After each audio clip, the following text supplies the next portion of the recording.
Yeah, right? You show them one of the books that inspired Earth Day. That book inspired Earth Day. You want to hold that? You hold that book, and we'll talk about Earth Day. Okay. How about I get you a pen? Earth Day. Did you know it's the largest secular holiday in the world right now?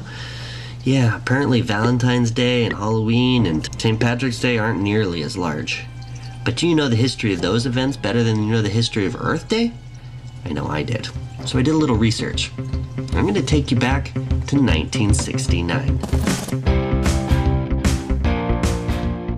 And it was a time when people started to get really upset because everything was getting polluted, like the air, water. And you remember DDT? They were using it then, and those eagle eggs were getting screwed up. And the Silent Spring was written. And then in 1969, we had the worst oil spill on American soil in the history of oil spills at the time. So everybody was like, man, we gotta do something. Big business is messing up the environment, and we the people don't really want anything to do with it.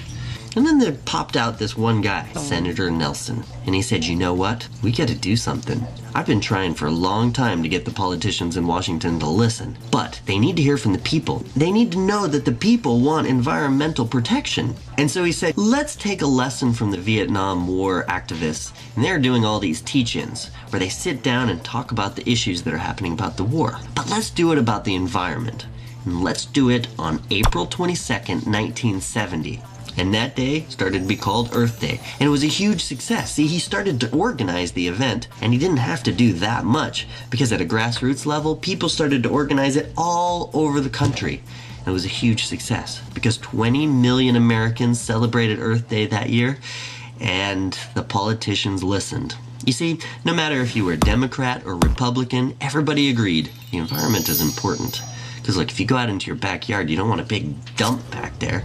And so later that year, they created the Environmental Protection Agency.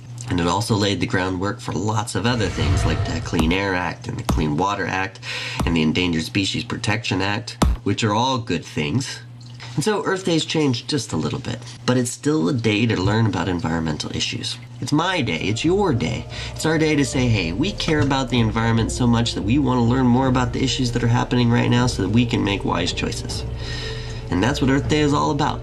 And so we have an Earth Day challenge for you. Can you go outside by yourself for 15 minutes and just observe?